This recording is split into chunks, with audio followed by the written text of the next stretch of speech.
Hello fellow traders.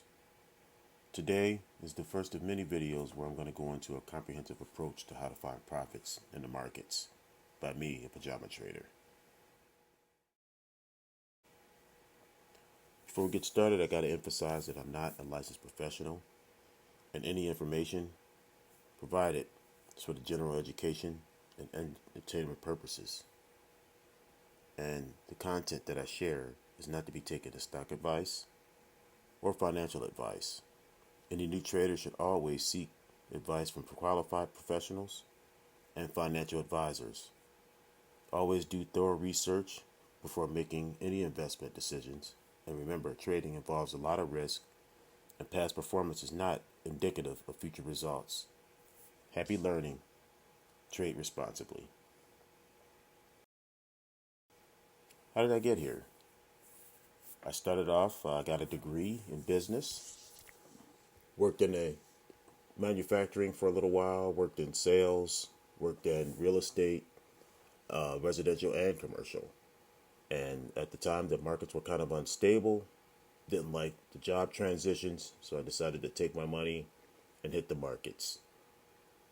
I started off in penny stocks because people were making a lot of money, and it seemed like a quick way to be able to get to a million quick. So without letting any kind of knowledge, I jumped in. After losing about $17,000 on a trade, I decided it was probably time for me to step back and try to figure this thing out. Spent about 30,000 hours in the researching and trying to figure out where my niche is, and found it. So now my goal is to share the information that I've learned along the way with fellow traders like myself to help to change the learning curve. Basically, sharing the system is a good way to try to level the odds and get into more consistent trades, and also finding the right trades and being able to make consistent profits. I hope to share the knowledge on the metrics of what I look for in SEC filings, as well as earnings, to be able to match that up with the movement on the stock charts and be able to utilize the profits based on those findings. I chose this approach because I realized that mid-cap stocks trade like penny stocks. They're very, very volatile, and depending on which stocks that you get in. Low-cap stock can be manipulated, and what I mean by that is if you got a stock that trades at a penny and the market cap is under 100 million, there's very good odds that you don't need a lot of people to come in and run the thing up and dump it. And I didn't really like getting caught in trades like that. I found that mid-cap stocks that trade 2 million or more tend to move $5 to $50 in a week, sometimes in a day. Basically, I follow the float. Following the float allows me to be able to see how much interest is going in and out of a security, and allow me to be able to step in and take advantage of the beat of the moves when the trades happen. Understanding company filings also helps me to be able to stay ahead of the trade. Basically, if a company gets in and they decide that they want to do a major stock sale, paying attention to the filings, especially after hours, allowed me to be able to stay ahead of that and be able to jump in and get out of a trade or find a trade based on that information.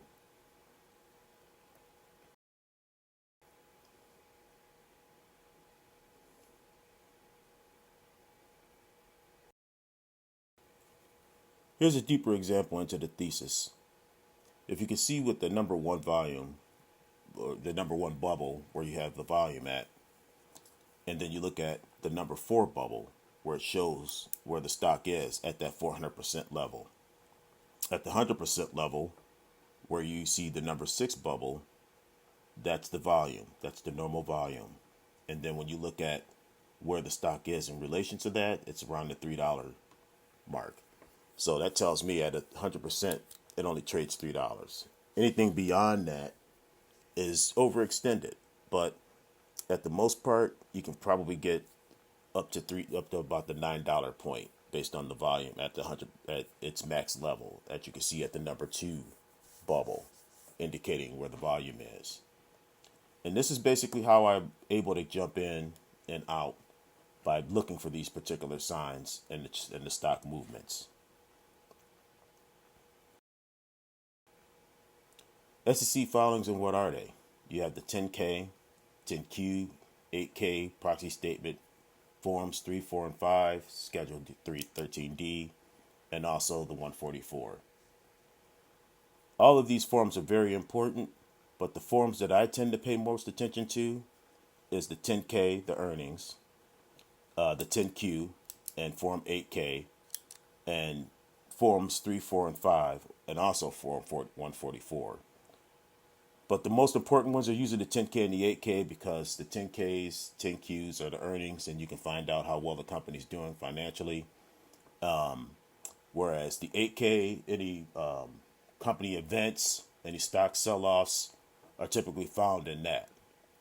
All of these other forms are very important, and I suggest that you can check out Investopedia to get a more deeper look into what these filings are. But to me, the most important ones are the earnings reports, the 10K, 10Q, and obviously the 8K.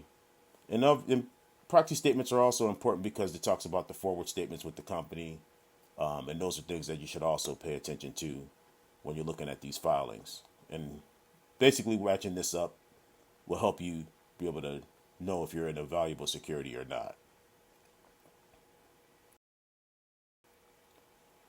So what do I look for in the earnings? I look at the EPS and the revenue. Typically, if the revenue is a make, that'll send the stock moving, $10, $20 depending on the news. Typically with the EPS, if the earnings per share, if that gets missed, in some cases that can cause an adverse stock movement. If you hit both of those, that kind of sends the stock, in some cases, parabolic. So earnings in relation to the stock chart is definitely key. Paying attention to the earnings per share and the revenue, and being able to understand, well, the company made revenue, so it's probably going to be a long play, or they missed revenue, it could be a short play. But understanding these earnings in relation to that stock or security that you're into also helps you to stay ahead and can create more consistent trades.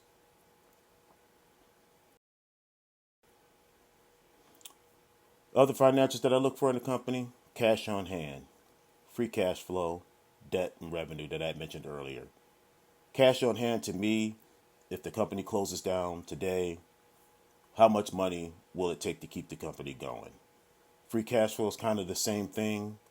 The way I look at that is, if they had no access to any credit whatsoever, do they have enough free cash flow in their business to keep the doors open and continue to keep building product or making sales?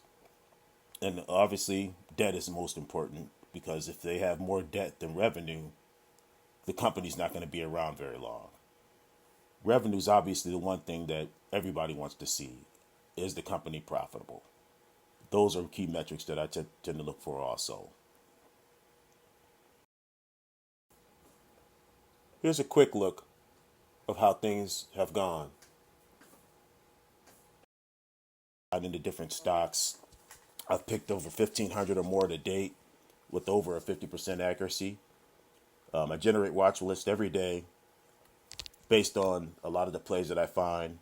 And obviously the prices change depending on the entry and exits of the day that you decide to trade it. I also compare my portfolio against other public ones. And like I had mentioned before, those typically rank within the top 3 or top 5 every month.